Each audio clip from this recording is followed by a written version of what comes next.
Ne kadar çok uzakta olsan da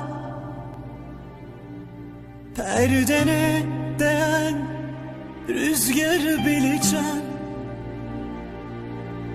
Ellerinle sağladığın yaralarımı sen dağla, nasıl inanacağım sevdana, kime sarılacağım? Şimdi bir daha nasıl seveceğim söyle. Bir iki dönmelisin, kafayı yiyeceğim böyle. Alnıma yazılmışı nasıl sileceğim? Kadere güvenip nasıl düzeleceğim?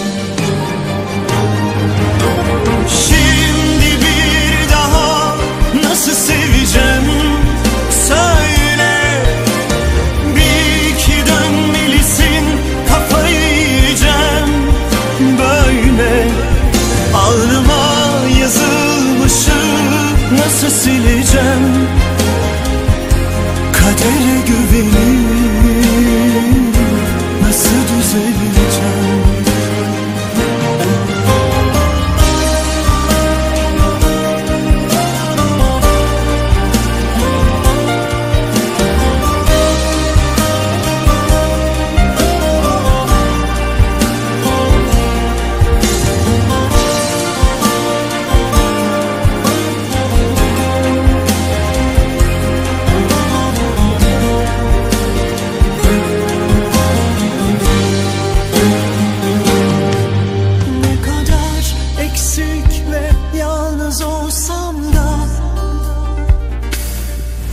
Bir daha sana güvenemeyeceğim.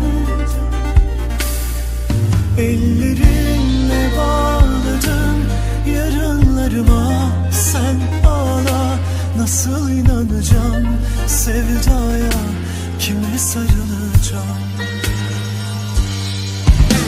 Şimdi bir daha nasıl seveceğim söyle.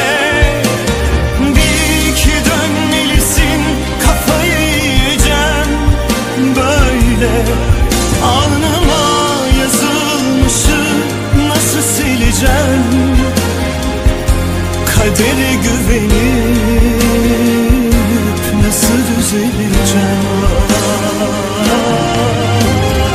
Şimdi bir daha nasıl seveceğim söyle.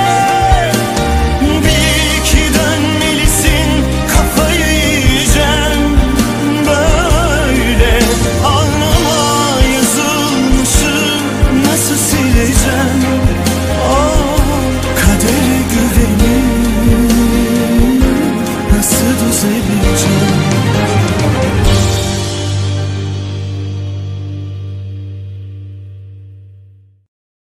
Ne kadar